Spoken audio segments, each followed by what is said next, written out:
Something happened at work this week that caught my attention, and my coworker gave me permission to share it with you this morning.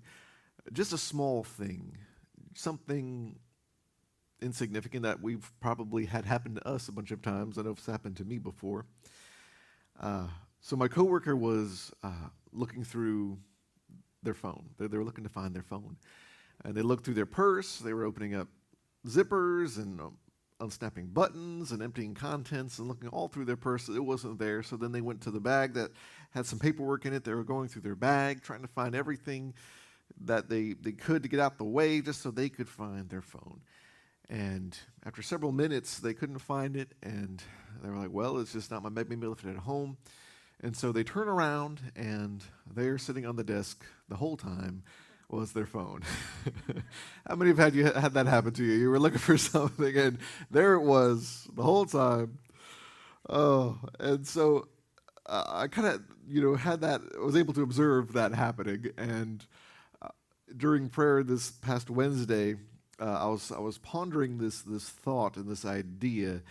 How often are we looking for what we need, but we're just looking in the wrong place? Looking in the wrong place.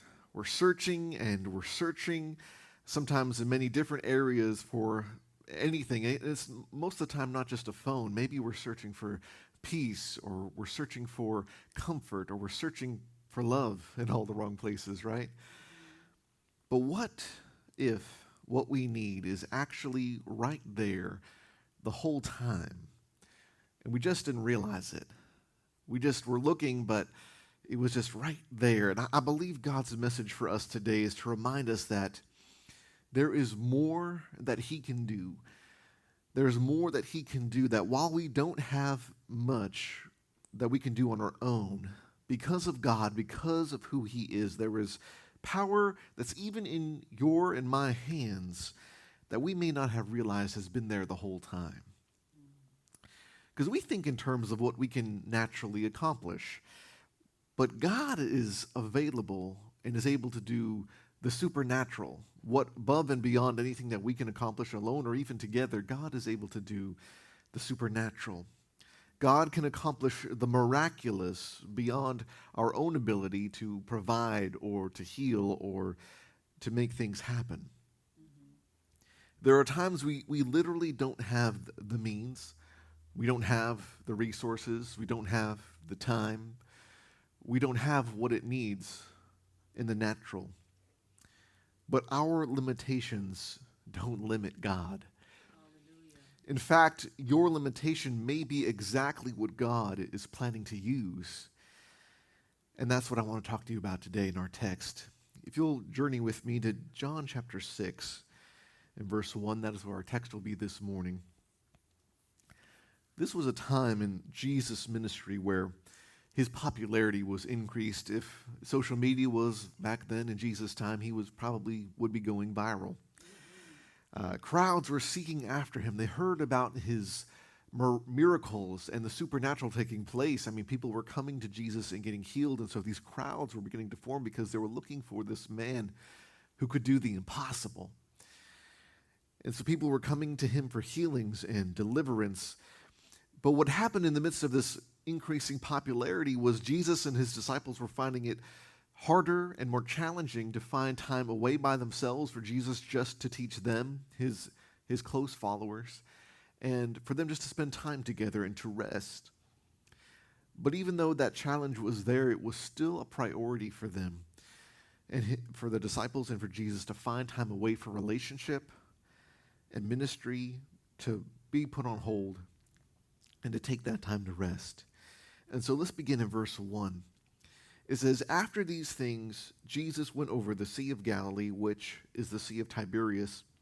Then a great multitude followed Him because they saw His signs which He performed on those who were diseased. And Jesus went up on the mountain, and there He sat with His disciples. Now the Passover, a feast of the Jews, was near. Then Jesus lifted up His eyes, and seeing a great multitude coming toward Him, He said to Philip, where shall we buy bread that these may eat? But this He said to test Him, for He Himself knew what He would do.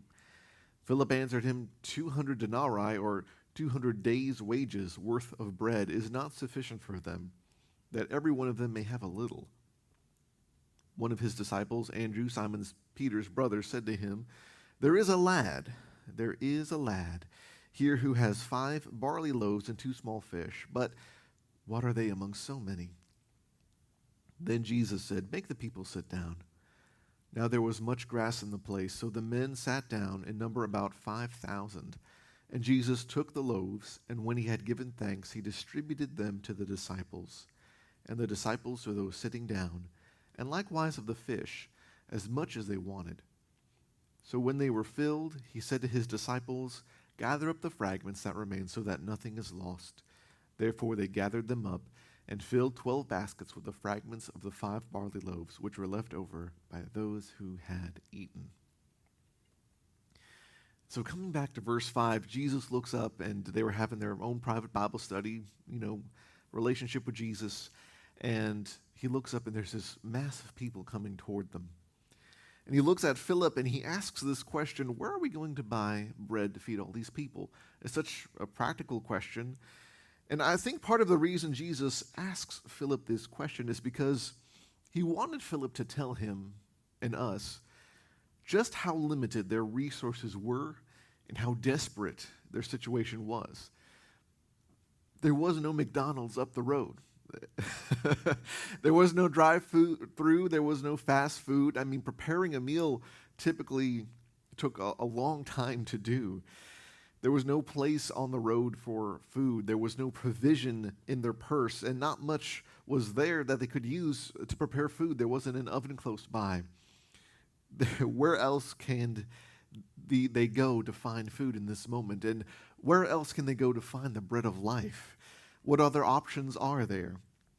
Where else can we go to find the words of eternal life? And I think there was this symbolism taking place that while there was this physical hunger, there was also this spiritual hunger that was in need of being satisfied that they couldn't go anywhere else to find.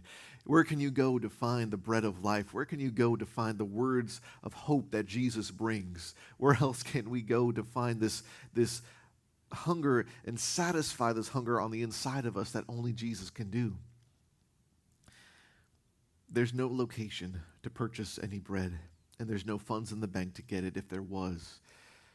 He says that 200 denarii isn't enough to feed so many people, even just a little bit, not even enough to satisfy them.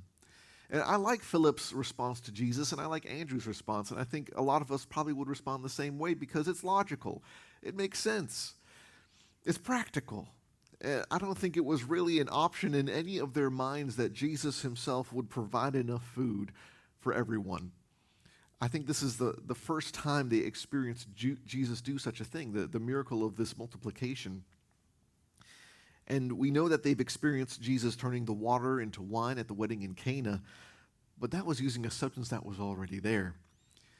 God gives us this ability to think practically and to think logically. Thank God for it. And sometimes it's not a flower that grows in everyone's garden. Amen. But thank God for the garden where the flower that does grow. That God gives us wisdom. He gives us understanding that there are simple and practical solutions to things, and I love a practical solution. Don't you? It's great just to be, okay, just this lines up. We have this much money to buy this much food, to feed this many people. We need that. They're controllable, practical solutions. You can have expected outcomes with them.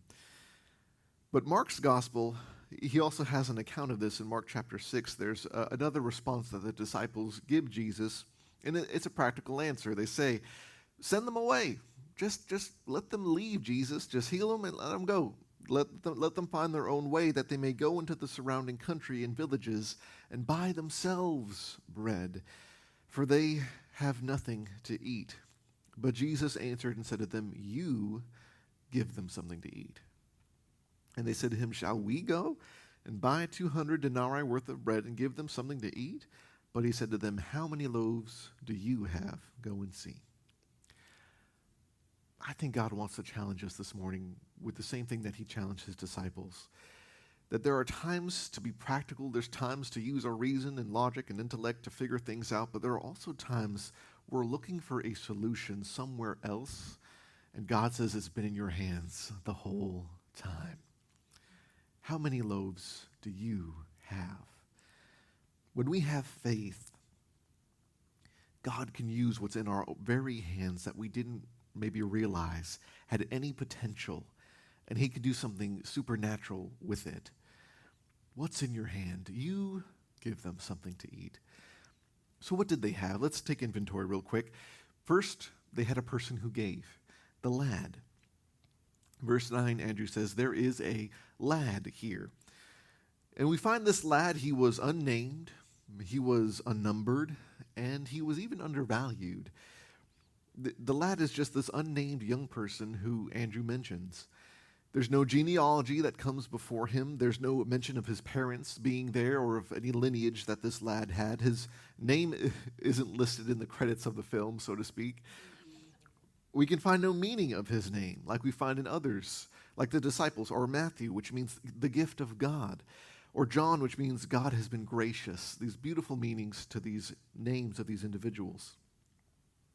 This lad doesn't have a name, which tells me that he could be anyone. Anyone can be someone who can give what they have to Jesus. And so we can insert our own name there to be a participant of someone who gives God their meager resources for him to multiply. We could say, there is a lad here, there's Paula here, there's Brother Tom here, there's Sister Shannon or Sister Clarissa here, or Elder Angel or Elder Brian. There is someone here. Anyone can bring what they have to God, and he can use it. There have been countless acts people have done that have remained anonymous, that someone anonymously contributed or anonymous tip or anonymously gave. It's okay to be anonymous, because while we may do things that are anonymous, God sees and God will reward us all. He takes into account every thought, every word, and every deed that we have. In fact, there's many times that it's the anonymous contribution or the anonymous prayer or even the anonymous loaves and fishes that make the difference. Anonymous doesn't mean undervalued. It just means unknown. Being anonymous is okay. Jesus knows your name. Even though the lad was unnamed, he was remembered forever with what he gave through Scripture. What we also find about this lad is he was unnumbered. He wasn't numbered in the crowd that he gave to. We find that women and children aren't counted here. It says that in verse 10, so the men sat down and number about 5,000. Who knows how many women and children were there? It could have been double. It could have been 3 times that amount. They weren't counted, though. And so this lad, he wasn't old enough to be considered in the number. His name wasn't on the church roll or on the registry. When you are unnumbered, you can be unnoticed. When they call the roll at school, they call out the names on the list to make sure everyone is supposed to be there, right? Do we have a John Smith? Do we got a John Doe? Here, present, everyone raises their hands. If they didn't call the roll at school, people could possibly either be missing and go unnoticed, or they could be there and not get credit for being there. And so included with the rest of the numerous women and children in this account, this lad goes unnumbered, which then made him unnoticed until Andrew noticed him. Or maybe the boy, we don't know, maybe the lad came up and said, hey, if there's anyone hungry, I got some loaves and I got some fish here. But who you are and what you have to give may be unnumbered or unnoticed by others, and even disregarded as not enough, or maybe not important, but not by Jesus. Not by Jesus. Jesus knew what he was going to do way before he ever asked them to get bread. Jesus never disregards our gift to him, our service to him. You are noticed by Jesus. And the third thing this lad was he was unappreciated or even overlooked. Of the 4 gospel accounts of this miracle, John's account is the only one that lists this boy. And I'm not saying that the other accounts left him out on purpose, but I think it's interesting that John's the only gospel that even includes him. Andrew's words weren't all that appreciative either. because he says, well, here's the boy. He's got 5 loaves, 2 fish here, but what's that? And it's like a drop in the bucket to how many people we need to feed. What are they among so many? People can undervalue the gift and the giver. With a practical goal in mind of feeding well over 5,000 people, the gesture of the lad was, well, thanks, but kind of no thanks. It's, what is this going to be? Especially in Andrew's mind. But while there were limitations in Andrew's mind, this faith of this child saw what could be offered, and he didn't hold back. The boy didn't balk at 5,000 people there. He just gave what he had. He didn't hold back. Jesus said for the little children to come to him and don't hinder them. The faith of a child is precious because kids, they don't have a history. They don't know of how the world works, we could say, right? They just have this imagination and this creativity. They're like, well, this could happen and this could happen. And I think that is why God tells us to have this faith of a child, is because they take off any limitation. And they said, my daddy can do it. All I have to do is just ask my daddy and just watch what he'll do. And so I think with that, if we could get that in our minds and our thoughts of, we think, oh, God can maybe work maybe this much, but not this much. God is saying, I can do a lot more than what you give me credit for. And sometimes we just need that childlike faith that is willing to offer what we have, even if it is nowhere near enough. So Jesus is looking for people who are willing to give what they have out of love, even if to the natural eye it just looks hopelessly not enough for what is needed. In Matthew 25:14 is the parable of the talents, and we know the story. One was given 5, another was given 2, and another was given 1, and the master of the house goes away, and they're just asked to steward what they were given. And they all had the same job, just steward what you're given, multiply it if you can. And the choice to either bury it or multiply it was all of their choices. But I find it fascinating that it wasn't the one who was given the most talents, who had the most responsibility and the most to lose, that buried his talent, and neither did the one who was given 2 talents. He didn't cave in and just decide to bury it, but it was the one who was given the least amount that just decided to bury it, do nothing with it, and at least he knew where it was. No one else knew where it was, but he could just dig it up and give it back to the master when he came. And maybe his reason for doing so was he didn't think he could invest in something that was that small. Maybe he didn't see the value in just the small amount that he was given. We treat what we have differently simply based on our perspective of it, whether we think it has value or not. We treat it differently. Don't undervalue what God has given in your hand to steward. It may look small. You may think that other people might not take notice of it. Maybe they don't, but Jesus already knows, and he sees the potential of each person in every gift. And what we find in the parable of the talents is the master calls him a wicked and lazy servant. We need to see the value of what God has given us. And while others, they didn't appreciate the lad, they didn't appreciate his gift, Jesus had just what he needed for him to work a miracle. Other people may overlook you, they may overlook what you have to contribute, but Jesus doesn't. Don't let other people stop you from letting God use what is in your hand. And this lad, he brought his gift, and let's look at these 5 barley loaves and 2 fish. It's such a simple gift. I mean, it's just bread and fish. Barley, we find it was actually the bread of the poor. It was the common people's bread. It was the peasant bread. Wheat bread that we balk at to chew, that was actually a luxury item at that time, the wheat bread. But wheat bread was the good stuff. So you can imagine if wheat bread was good, barley bread, that was probably just not that great. This was the common bread.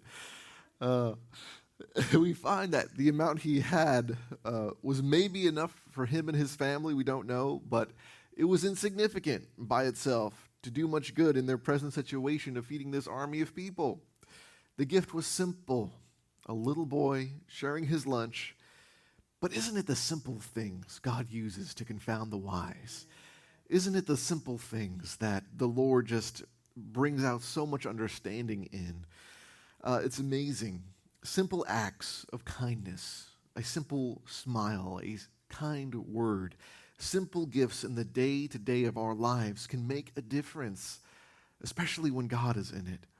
Our gifts to others, and especially to Jesus, they don't have to be complicated. They don't have to be expensive. They don't have to be extravagant. Simple was all Jesus needed. A simple gift is all Jesus needs today to further his gospel, to build his kingdom, and to work miracles. There are so many things that are simple that we can give God. The author, Susan Scott, wrote a book called Fierce Conversations, and she says in that book, one conversation may not be what changes the world, but one conversation can be all it takes. Something as simple as one small conversation with someone can change your life. It can change someone else's life. And especially when we take that conversation and we have it with God, we commit it to prayer. A simple prayer has worked miracles in the past. A simple prayer can still work miracles. God has done so much on just simple prayers. And so when we offer these gifts, small or simple as they may be, Jesus tells us we will have a reward. Mark 9:41, for whoever gives a cup of water to drink in my name, because you belong to Christ, assuredly I say to you, he will by no means lose his reward. Never stop giving simple gifts in Jesus' name. You may never discover the impact that every simple act of kindness has in this life, but who knows? Jesus used one simple act of kindness to touch thousands of people with just this young lad's contribution. He can easily do it again with your symbolic 5 loaves and 2 fish, whatever they may be, whatever is in your hand that God's given you. We find that it was a simple gift, but the lad also surrendered it. There's nothing recorded of a transaction taking place between, Andrew and this young lad's contribution. I mean, we know economics today, supply and demand.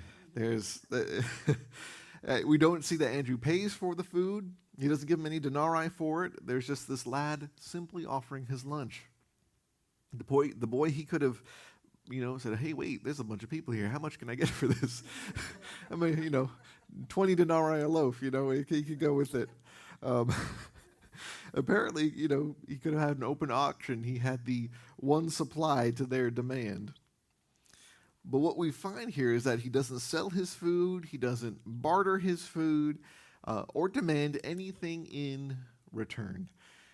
The boy simply surrenders it. He surrenders it. As God's people, we're called to be open-handed, the blessing of being generous. Jesus cannot multiply the gift if the one with the gift isn't willing to part with it. Good morning.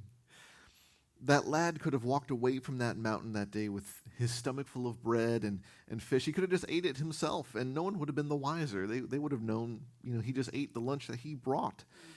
He risked himself going hungry to see other people's hunger be satisfied with a meal. So when we take that risk, when we put everything on the line for Jesus, Jesus not only filled this lad's stomach, but everyone else's too. And so giving even a simple gift, it's a sacrifice, but it is also a blessing that you only can experience when you give. And it's scary when you give out of need. There's a difference of giving out of abundance and giving out of need. We know this from the widow with the 2 mites. When she gave, Jesus told his disciples that she gave out of her need. When you give out of your abundance, it means that there's enough for me and there's enough for you. I'm giving out of the abundance of what I have. But when you give out of need, it means that the giver is left with not enough. There's a deficit. And so this lad, he gave out of his need. He said, this is what I got, and I might go without, but someone's going to eat today. He gave out of his need, and so it's scary. It's a test of our faith when God asks us to do that, but God will also reward us for doing so, because no one went home hungry that day. An entire army of people was fed. And so we all have something Jesus can use. Most of the time, we're practical people. We base what we can do for others and for ourselves by what's in our bank accounts, and it's logic. And our reasons may be like Andrew. We say, well, I can give this little bit to God, these 5 loaves and 2 fish, but What is that to the expanse of the need, to the 5,000 people that are there? But what we have to give God isn't just money or material wealth, but we have untapped power and resources in our hands. In our hands. And this happens because we either don't realize it or we don't think it can be used, that there's this power in our hands that we can give God and God can give to others, but that we don't realize it's there. Or maybe we know it's there, but we don't really think it's going to make a difference. And so you may ask this morning, Pastor Tommy, what's in my hand? What are you talking about? Our hands are used to build and to bless. They can also be used to destroy, to do harm. God told us to pray for the sick and to lay our hands on them and to anoint them, and they will recover. Our hands can be used to prepare and to distribute food. Any kind of work is typically done by using our hands. Exodus 4, Moses is having this conversation with God, and he's saying, he's having all these doubts, all these fears come up as he's talking to God through this burning bush. It's this supernatural thing taking place, and he's like, God, what if you're going to send me to these people, and I'm just a shepherd on the other side of the desert, and I've been taking care of sheep. Why do you want me to go and deliver the people out of Egypt? What if they don't believe me that you sent me? God asks him this question. What is in your hand? And so he looks in his hand, and in his hand is a shepherd's rod. And so God says, well, throw it on the ground. So he throws it on the ground, and it becomes a snake, and Moses runs from it. And he's like, And God says, pick it up. God must have a sense of humor because, I'm good with throwing down the rod, but I don't know about picking it back up. And so Moses gets the courage to pick it back up, and it turns back from a snake into a rod. And what God was letting him know as a result of all of that was he wasn't sending Moses out by himself. Moses had supernatural help. And church, I believe the Lord wants us to realize that we have supernatural help. What's in our hand is, we see the limited resource of what we can do, what work we can do with our hands, but God is saying there is supernatural help when you lay hands on somebody. There is supernatural help when you give to somebody. There is supernatural help when you fold your hands in prayer. There is supernatural help on our behalf. We are on the Lord's side. He has done amazing wonders, miracles that cannot be explained by and defy the law of physics. You can't just get enough bread and fish to feed 5,000 people out of just 5 barley loaves and 2 fish. It just doesn't happen. But Jesus said, I have given you power. I have given you authority. And I think there are a lot of people who go to church today who don't think they have that power. They don't know Jesus has given them authority over the enemy or power to believe for something in prayer and it can happen. Or they just don't simply believe that God can use them. Oh, God will use the preacher. God will use this brother or sister who are anointed. God can use you. God can use you. If God used a lad who wasn't even numbered, who wasn't even noticed, who wasn't even significant enough to list his name in the Bible, God can use anyone. Is it possible that we actually have what we need already right in front of us? We have the power. We have the authority over the enemy, over our minds, maybe even over our situations where practically it doesn't make sense, and practically when we're looking at it, we're like, how is this going to work? I don't have the power to do this. But maybe we just don't realize that we already have the 5 loaves and the 2 fish God is planning to use. God already knows how he's going to supply for our needs or how to answer our prayers. It says in the text that Jesus already knew what he was going to do, but he asks Philip the question, and I believe he asks us the question today, where are we going to go find some bread?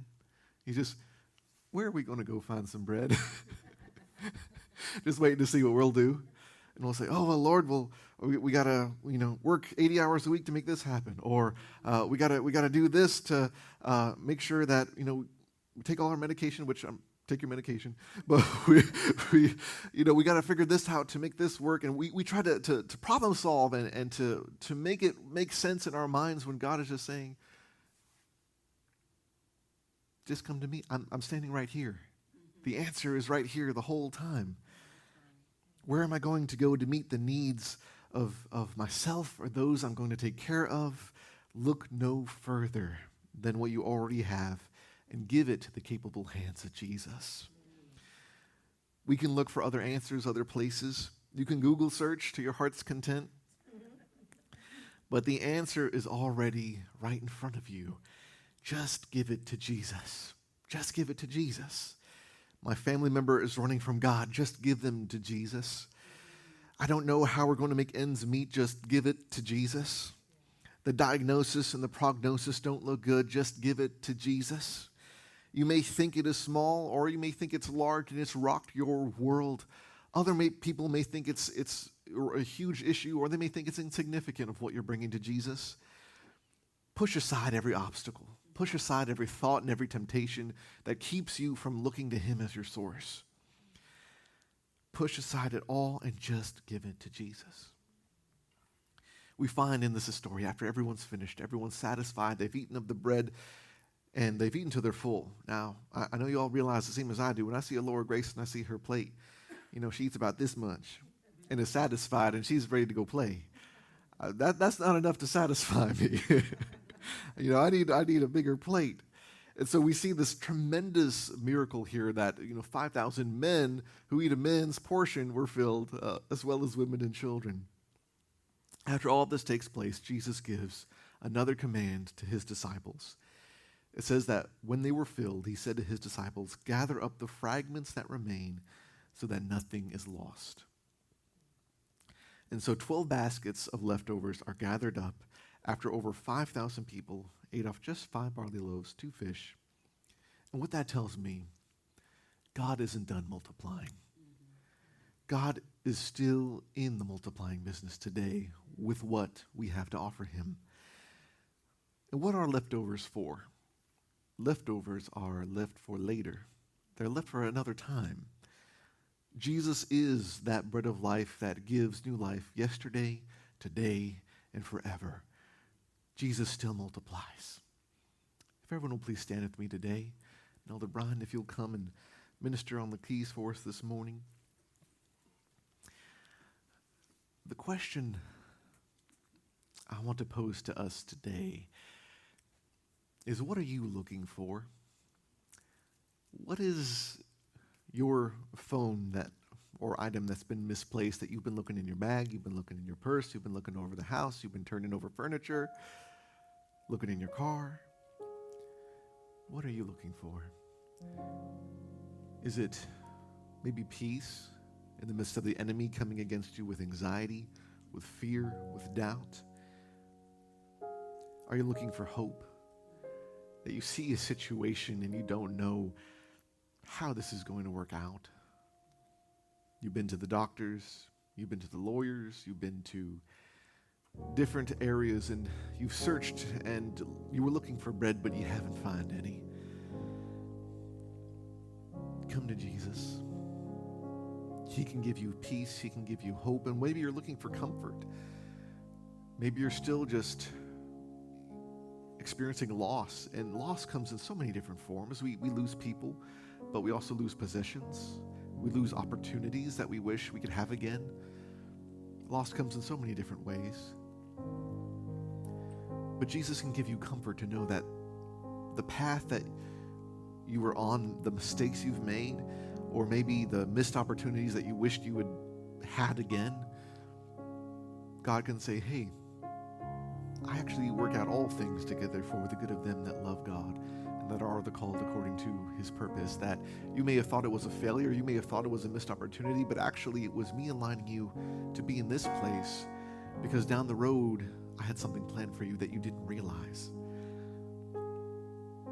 Sometimes we're looking for answers. Things don't make sense.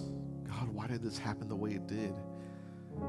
And sometimes we may not ever truly know what the answer is, Elder Angel. We may not ever understand why things actually happened the way they did.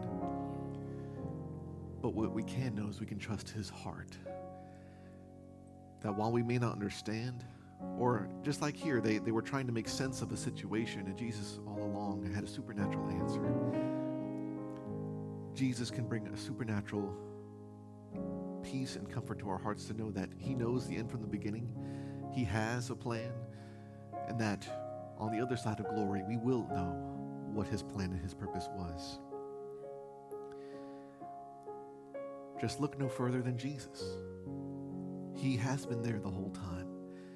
Just look to him as your source of hope. Look to him as your source of comfort. Look to him as the one who could do exceedingly abundantly above all that we could ask or think. If you need to rediscover Jesus this morning, I want to invite you to come to this altar. It can be for yourself and just to say, I just need to rededicate my life. I need to just reprioritize him in my life. There's that opportunity today. But also, maybe you are just in the middle of a situation where you've been looking for other answers. You've been looking for something to work and just it hasn't. I want you to take the step of faith today to say, Lord, I'm going to offer to you my 5 loaves, my 2 fish, this meager thing that I've been dealing with that maybe no one's known about or really has realized I've been going through. God, I'm going to give this to you, into your hands, to surrender it to you and say, Lord, have your way. I'm looking for you for the answer. I'm looking to you for the peace. I'm looking to you for the comfort. If that's you today, I want to invite you at this time to come.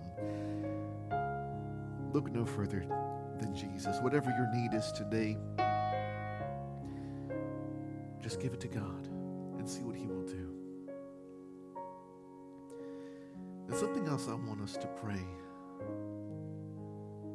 is for God to open up our eyes, to open up our eyes to maybe the loaves and the fishes that we didn't realize we had.